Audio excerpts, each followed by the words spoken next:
Right now, somewhere on this planet, someone with less talent than you is about to pass you. Not because they're smarter, not because they got lucky, because they stopped doing what you're doing right now. Scrolling. Delaying. Telling yourself, tomorrow. You know that feeling in your chest at 11 p.m. when you're lying in the dark and a voice whispers, you're wasting it. That's not anxiety. That's your own future. Banging on the glass, begging you to let it out, and you keep hitting snooze on it. Every single day. Let me tell you something that's going to feel like a slap. You are not finding yourself. You are hiding from yourself. Because the real you, the version that trains when it's raining, that finishes what it starts, that doesn't flinch when it's hard, that version is inconvenient. That version requires you to stop being comfortable. And comfort is a slow-acting poison. It doesn't kill you in a day, it kills you in decades. One skipped workout, one skipped opportunity, one "I'll start Monday," multiplied by 3,000 Mondays, until you're 60 years old looking in a mirror at a stranger, wondering where the hell your life went. That's the horror story nobody puts in a movie, because it's too slow to film. But it's happening to you right now, in real time, one scrolled minute at a time. So here's the deal. I'm not here to comfort you today.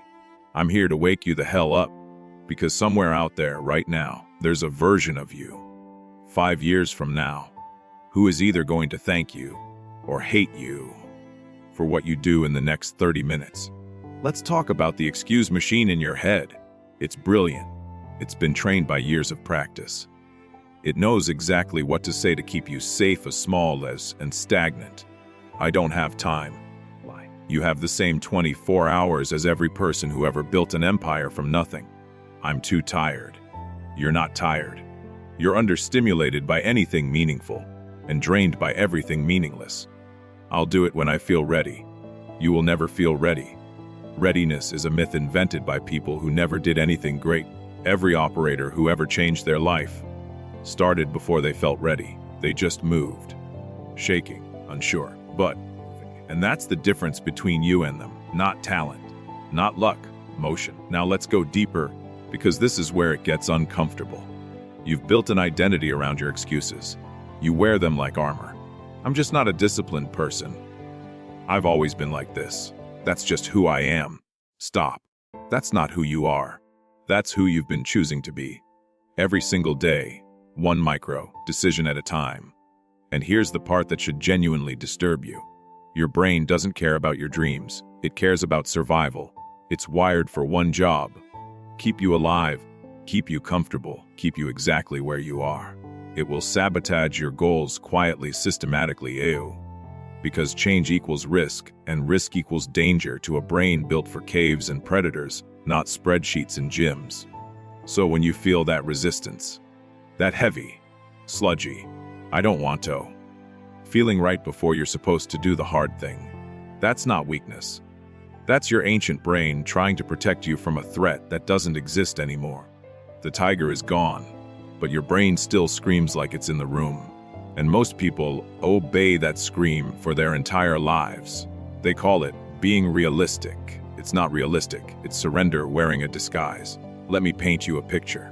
Two versions of you exist right now in parallel. Version 1 keeps doing what you're doing.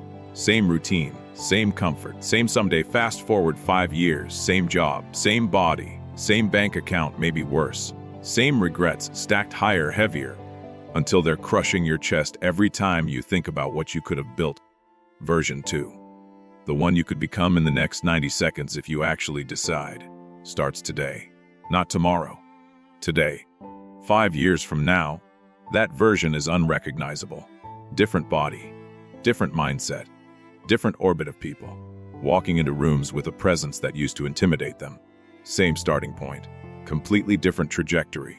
The only variable that separates those two futures is a decision you haven't made yet. And the terrifying part, both versions are still possible for you right now, at this exact second. The door hasn't closed, but it's closing. Every day you don't decide is a vote for version 1. Let's talk about discipline, because everyone gets this wrong.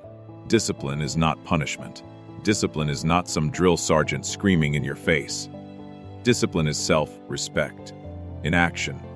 It's the version of you that keeps a promise to yourself, even when nobody's watching, even when it would be so easy to lie. And here's the brutal truth about broken promises to yourself. Every time you say, "I'll start Monday," and Monday comes and goes, you're not just missing a workout or a task. You're teaching your own brain that your word means nothing. You become someone you can't trust, and you can feel it, can't you? That low hum of self-doubt that follows you everywhere. That's not random. That's the compound interest of 1,000 broken promises to yourself. But here's the good news buried inside the brutal truth. If broken promises compound into self-doubt, kept promises compound into something else entirely. Confidence isn't something you're born with. It's built, brick by brick, promise by promise, in the quiet moments nobody else ever sees. The 5 a.m. alarm you didn't snooze. The workout you finished when you wanted to quit. The hard conversation you didn't avoid.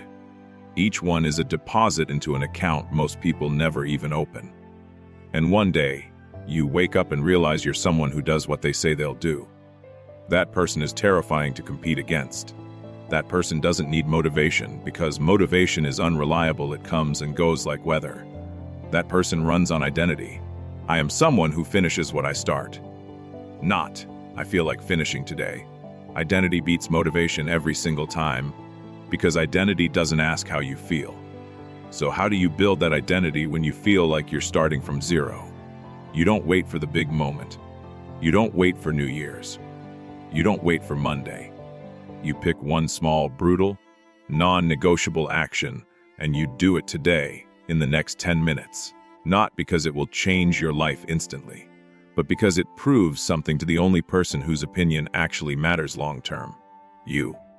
Let's talk about the people around you, because this part will sting. You are the average of the 5 people you spend the most time with. Look around. If everyone in your circle is comfortable, complaining, coasting, you are not going to be the exception. You will get pulled down to the average, slowly, invisibly, like gravity.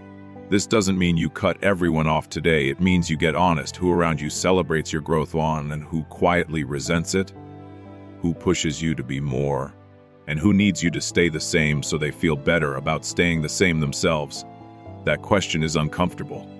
Ask it anyway, because your environment is either building you or slowly eroding you, and there is no neutral setting. Now let's talk about fear, because fear is the real gatekeeper here. Not lack of time, not lack of resources. Fear. Fear of failing publicly. Fear of trying hard and still not being enough. Fear of finding out that maybe you're not special. Here's the reframe that changes everything. Failure isn't the opposite of success. Failure is the tuition you pay for success. Every person you admire, every operator, every builder, every so-called overnight success paid that tuition in private. In failures nobody filmed, in humiliations nobody clapped for, they just kept paying it. Until the debt flipped into equity. You are not failing, you are paying tuition. The only real failure is quitting before the lesson lands. Let's get tactical for a second, because inspiration without action is just entertainment. Step 1. Pick only area of your life that's bleeding you dry right now. Health, discipline, focus, relationships, money. Pick one. Step 2. Define the smallest possible action that moves that area forward today. Not a plan. Right now. Step 3. Do it before you allow yourself to consume anything else today. Before the scrolling, before the show, before the noise, because the order you do things in reveals what you actually value. If entertainment comes before effort, entertainment is your priority. Whether you admit it or not, flip the order. Effort first, reward second. Every single day. That's it. That's the whole secret that self-help books stretch into 300 pages. Effort first, reward second. Every day, forever. Now here's something almost nobody tells you. This gets easier and also harder at the same time. Easier, because discipline compounds. The first week feels like torture. The first month feels like a grind. But somewhere around month 3, something shifts. The identity starts to solidify. You stop negotiating with yourself every single day. Harder, because as you level up, the resistance levels up with you. New fears show up. Bigger stakes. Bigger visibility. The comfortable excuses you use to hide behind stop working, and new, sneakier ones try to take their place. I've already come this far. I can relax a little. That sentence has ended more transformations than any external failure ever has. Complacency doesn't announce itself. It creeps in disguised as a reward you've earned. Stay paranoid about your own comfort. Not anxious. Paranoid, in the healthy sense. Always checking whether you're drifting back into the person you used to be. Let's talk about time, because this is the part that should actually keep you up tonight. You think you have forever to fix this. You don't. Nobody does. There is a version of your life, a specific number of years, months, days, and you don't know that number. Every day you spend numb scrolling, avoiding, is a day withdrawn from a balance you can't see and can't refill. This isn't meant to depress you. It's meant to wake you up, the way cold water wakes up a person who's drowning in sleep. Because here's the paradox. The awareness of limited time isn't supposed to paralyze you. It's supposed to sharpen you. It's supposed to make every rep, every hour, every decision feel like it actually matters. Because it does. The people who live like every day counts aren't sad about their mortality. They're focused because of it. They're not scared of running out of time. They're scared of running out of time while having wasted the time they had. That's a very different fear, and it's the one that should be driving you. So let's bring this all the way back to right now, this exact moment. You, watching this at whatever hour it is. You didn't stumble onto this by accident. Some part of you is already done with the old version. Some part of you is tired of the excuses, tired of the scrolling, tired of watching other people build lives while you build reasons. That part of you brought you here. Don't let it go back to sleep.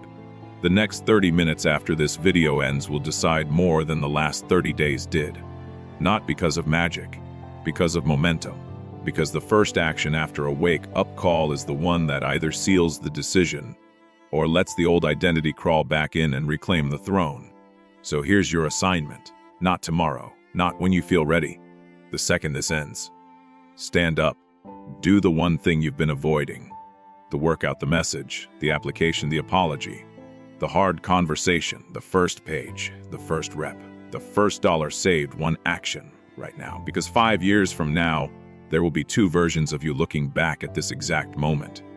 One of them will say, "That's the day everything changed." The other will say, "That's just another video I watched." You decide which one you become. In the next 60 seconds, stop fucking around with your life. You already know what you have to do. Go do it.